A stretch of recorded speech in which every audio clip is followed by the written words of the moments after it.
tempo e recuperação judicial. Eu sou Marcelo Andreatta, advogado, professor universitário, licenciado e criador desse canal que pretende dividir com você conteúdos importantes do processo de recuperação judicial da área do direito empresarial.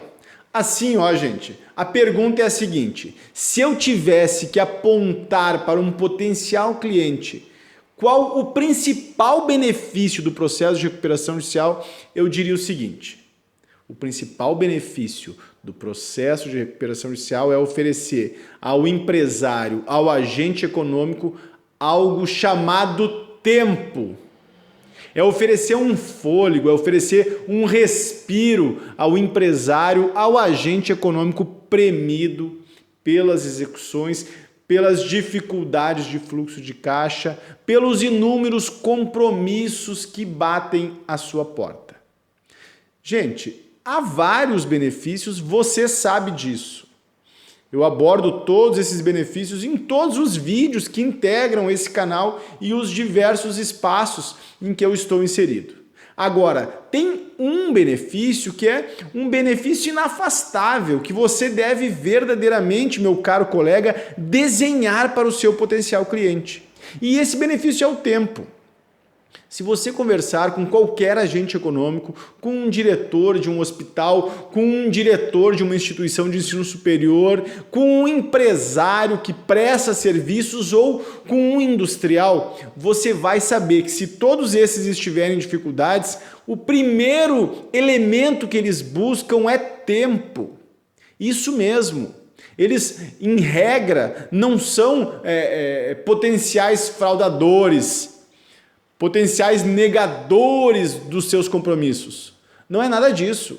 O que eles precisam e o que eles aspiram é uma condição conveniente que ofereça tempo para estes agentes, nos cargos de liderança que estão inseridos, conseguirem alcançar uma forma de enfrentar os compromissos.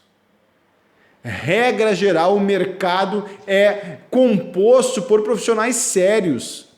Quando nós falamos em empresas, nós não estamos falando simplesmente de CNPJs.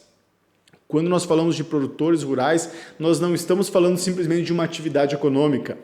Quando nós falamos de instituições, como uma instituição de ensino superior, ou mesmo um hospital, ou uma escola de ensino médio, nós não estamos falando apenas de um CNPJ inscrito na Receita Federal. Nós estamos falando de um empreendimento alimentado por um sem número de pessoas.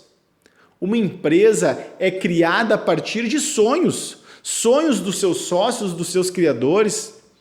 Uma instituição de ensino superior é criada a partir de um compromisso firmado por um conjunto, uma parcela da sociedade. Por isso, uma associação. Quando nós estamos diante de um produtor rural, nós não estamos falando meramente de um agente econômico. Nós estamos falando de um sujeito que dedica todas as suas energias para aquela atividade. Dedica seu tempo, dedica o seu entorno familiar, dedica a sua atenção, dedica as suas aspirações, dedica o seu comprometimento familiar.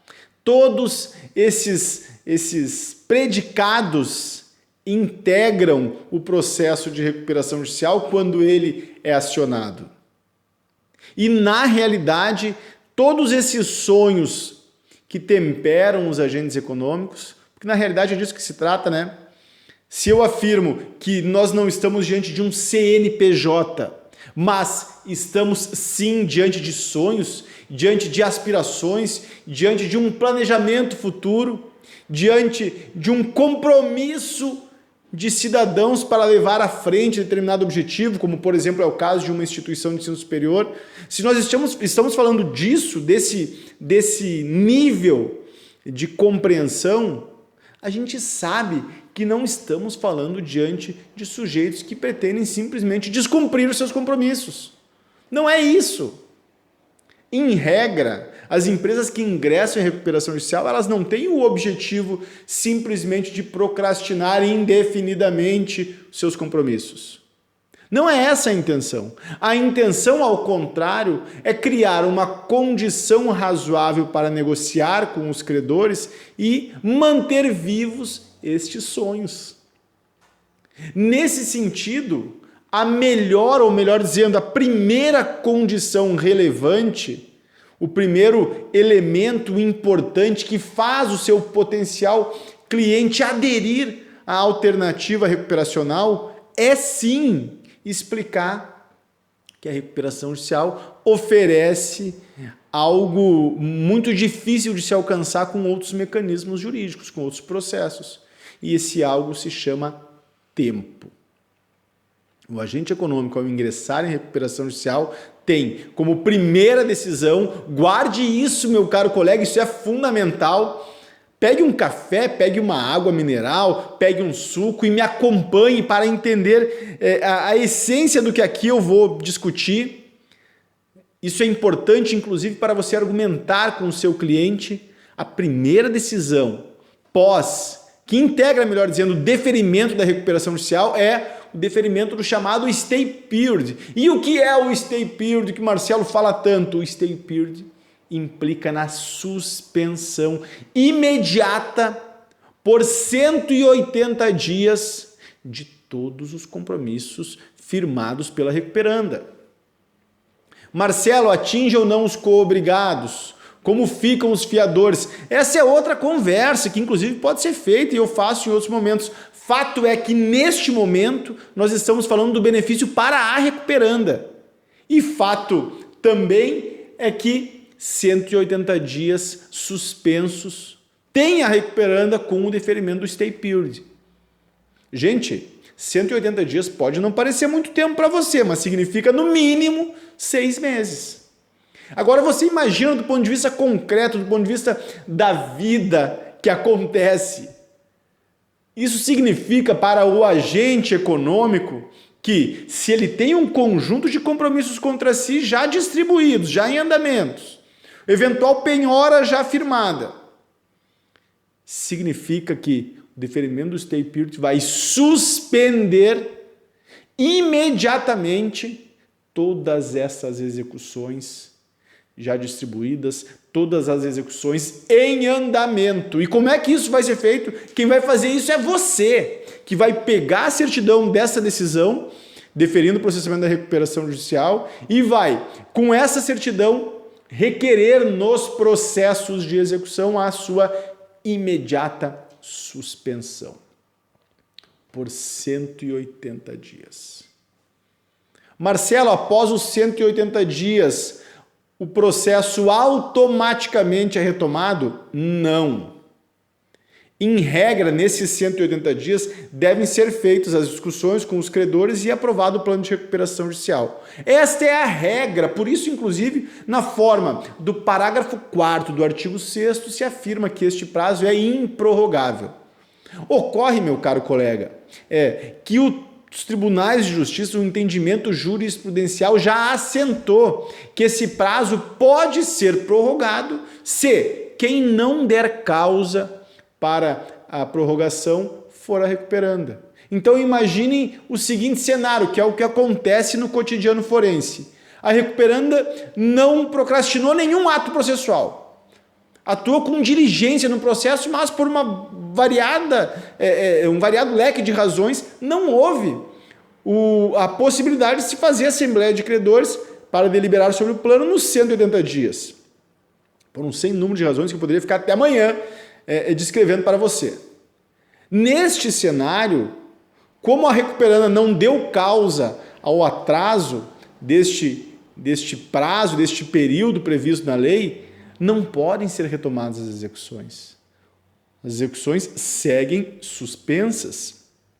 E seguem suspensas até o momento em que os credores, em reunião assemblear, deliberando sobre o plano de recuperação judicial, vão definir o futuro da empresa. Marcelo, qual é a média de prazo para ocorrência dessa assembleia e da aprovação do plano? Em média, segundo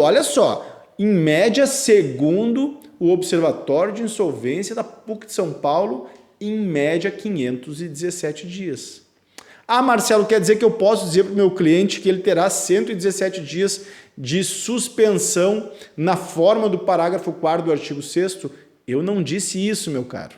Eu estou apenas apresentando a média de um observatório de pesquisa de alto padrão.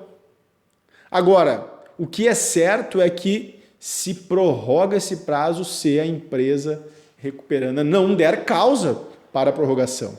Isso a gente verifica em todos os processos de recuperação judicial. A prorrogação do prazo em razão das dificuldades de se alinhar um plano concetâneo com as expectativas dos credores e interessante e viável para a empresa em 180 dias. Em geral, o prazo se estende em razão disso. A conclusão dessa discussão ela tende a se estender um pouquinho além deste período. Então, do ponto de vista do tempo, meu caro colega, eu estou falando de início. Se eu for utilizar uma média do Observatório de Insolvência, é 517 dias. Se eu quiser ser um pouquinho mais econômico, eu diria que pelo menos 1 ano. O que não quer dizer que você deve garantir este prazo a seu cliente. Mas é um tempo que é razoável e é a média dos processos de recuperação judicial. Mas esse é o primeiro momento de discussão do tempo, que é o momento previsto na Lei 11.101 e assim, gente, do ponto de vista do cliente já é um benefício extraordinário. Porque, em geral, a empresa que ingressa em recuperação judicial já está premida pelo tempo, já está pressionada diariamente, por vezes diuturnamente, em razão dessa pressão pelas execuções em andamento. Então, 180 dias não é pouco tempo, não é um prazo singelo ou a ser descartado. Explicar esse período para o seu cliente já é algo alvissareiro. Mas, após a aprovação do plano de recuperação judicial, em regra, este plano compreende uma carência. Se você for analisar a média de carência dos processos de recuperação judicial, você vai ver que essa média gira em torno de 12, 18, 24 meses, até 30 meses de carência. Mas fato é indiscutível que existe a carência prevista no plano de recuperação judicial. Então, além dos 180 dias, que em média pode se estender a 1 ano, que o Observatório de Insolvência indicou em 517 dias. Então, além desse primeiro período de stay period, que se estende além da previsão do parágrafo 4º do artigo 6º, além disso, nós temos a carência. E a carência, existe uma variedade da previsão de carência, mas nós podemos estipular aqui que a média gira em torno de 18 meses, 24 meses, eventualmente 12 meses, o que significa dobrar o período de suspensão na forma que nós estávamos aqui apresentando.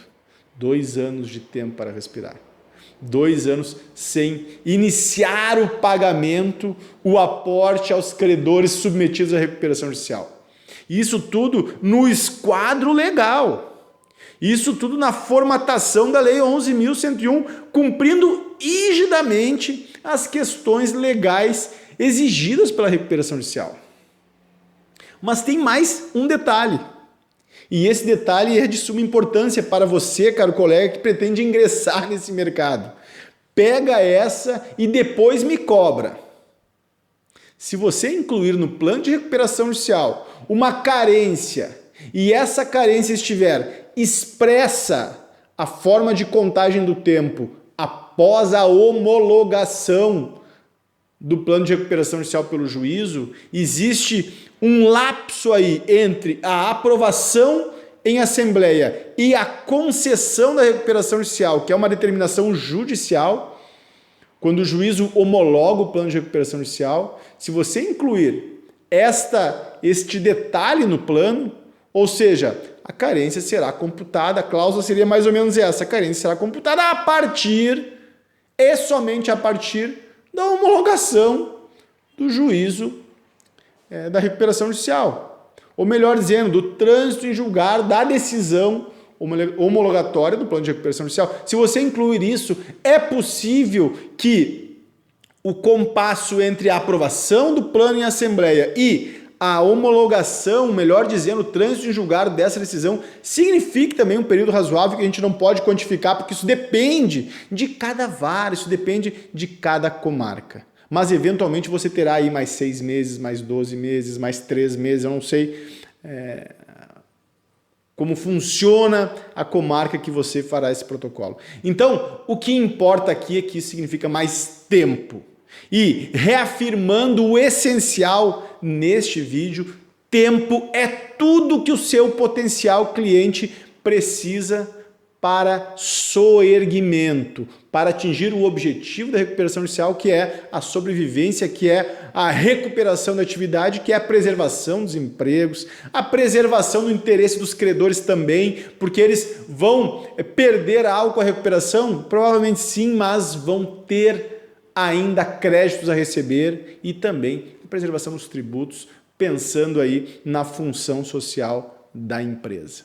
Então, essencial, se tivesse apenas um argumento para convencer um potencial cliente, eu diria: a recuperação judicial oferece algo que processo nenhum, do ponto de vista estritamente técnico-jurídico, pode oferecer, que é tempo, porque apenas na Lei 11.101, me diga se existe em algum outro lugar, apenas na Lei 11.101 se prevê a suspensão legal de todas as execuções em face de uma empresa. E isso está incerto precisamente no artigo 6º, parágrafo 4º da Lei 11.101. 180 dias, em regra improrrogáveis, mas conforme as circunstâncias, a jurisprudência já assentou que se a recuperanda não der aso a esse atraso, ela não pode ser prejudicada pela morosidade dos processos judiciais, razão pela qual os 180 dias podem se estender.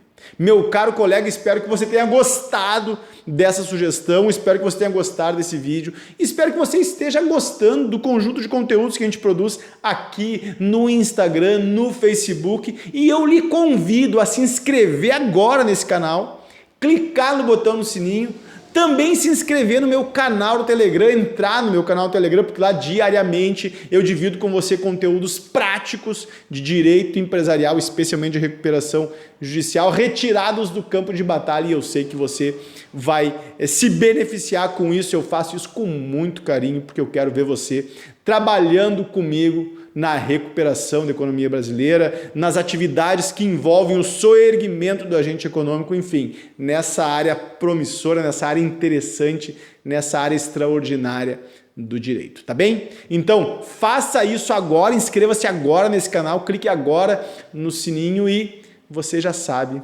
nós estamos juntos.